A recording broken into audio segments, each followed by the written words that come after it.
Bang Herman Hairon langsung ditanggapi, ini kenapa begitu alot? Apakah syarat ketentuan yang diajukan ke Prabowo masih tarik ulur? Atau jangan-jangan kalau untuk ke Ganjar Pranowo masih menunggu tadi istilah Bang Kodari, ratu lebahnya belum menyengat tadi ya Bang ya?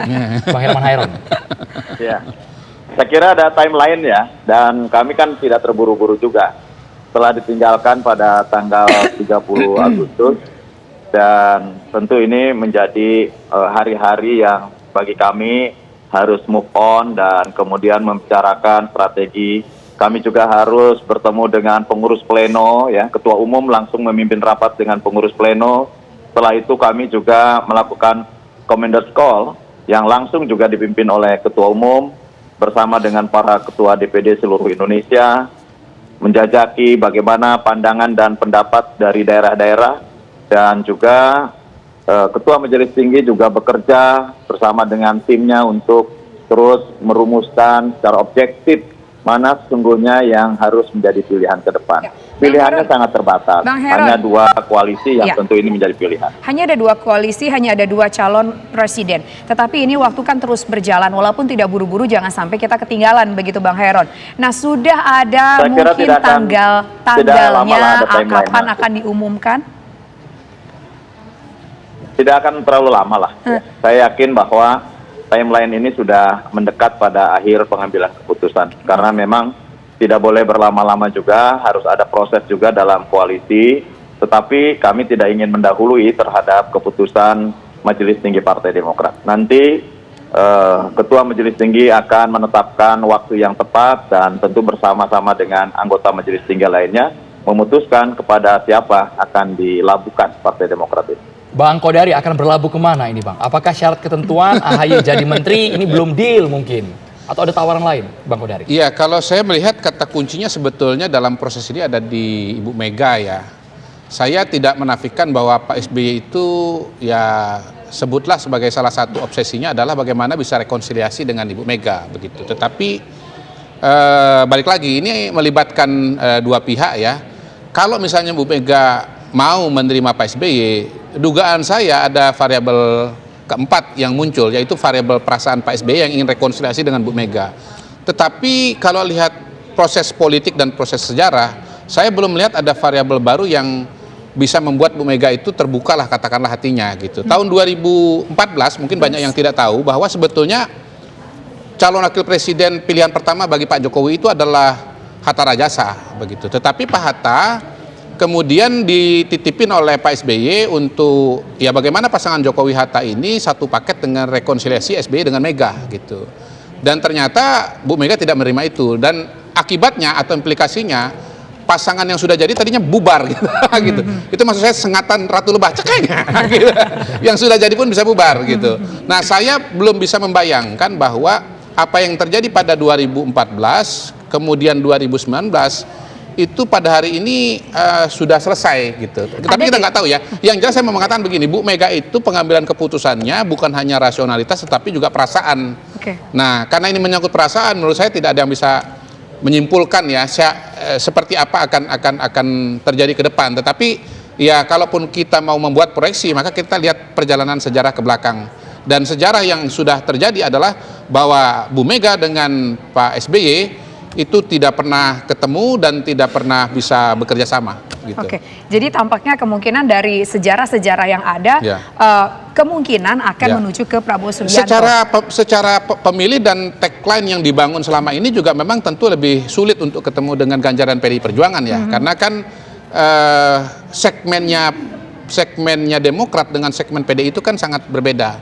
Nah, Pak Prabowo itu secara latar belakang itu lebih dekat dengan Demokrat, ada titik sambungnya lah. Walaupun sekarang Pak Prabowo mengatakan keberlanjutan, tetapi dia punya background dan punya basis massa yang sebelumnya itu perubahan gitu. Jadi untuk blending di lapangan, untuk di masyarakat, di pemilih itu lebih mudah sebetulnya masuk Demokrat ke pemilih Prabowo ketimbang pemilihnya Ganjar. Tapi gini, kita ingin tahu kalau seandainya Demokrat jadi mendukung Prabowo Subianto, seberapa besar bisa mendongkrak suara Prabowo Subianto? Kalau saya percaya bahwa nomor satu dalam Pilpres itu tetap elektabilitas calon presiden ya. Dan partai itu nomor satu yang pasti adalah soal syarat-syarat mengenai pencalonan begitu. Tetapi Mengenai mesin politik sedikit banyak mungkin akan menentukan karena persaingan antara Prabowo dengan Ganjar ini kan ketat gitu. Jadi kalau ada tambahan 1-2 partai, apalagi sudah cukup mapan, punya infrastruktur besar gitu ya.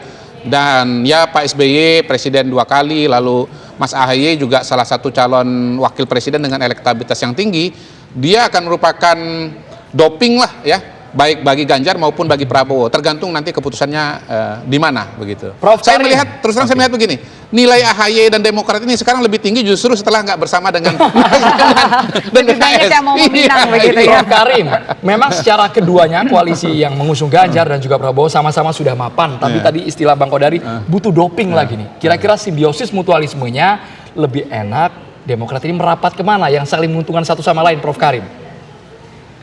Ya, kalau membaca tadi analoginya Bang Hoeron gitu ya, Demokrat yang baru saja ditinggal, lalu sekarang belum memutuskan, masih menunggu habisnya masa idah kali.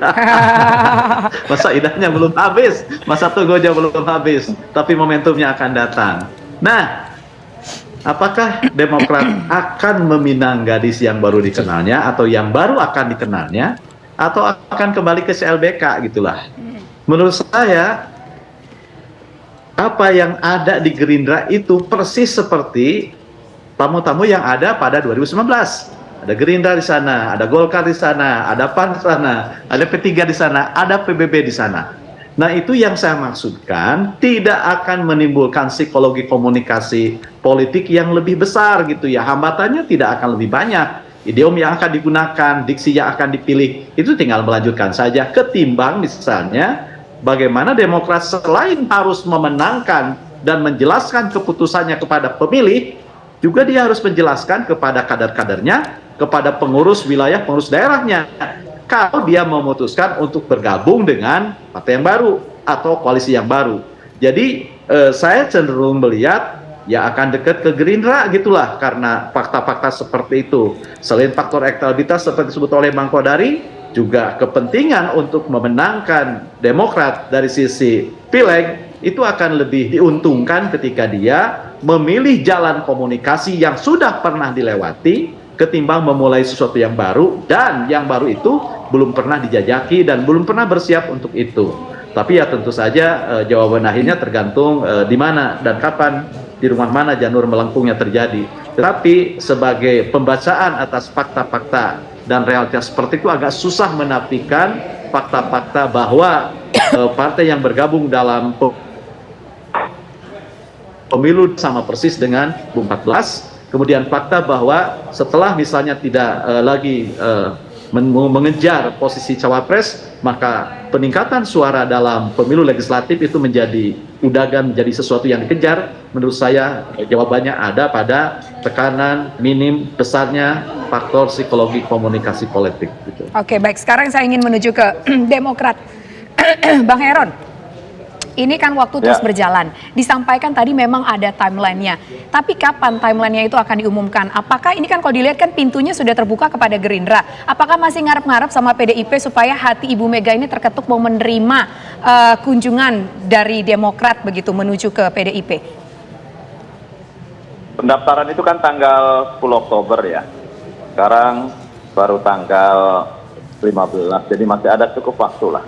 Ada cukup waktu untuk secara objektif, tentu juga kami kan harus melakukan konsolidasi ke dalam.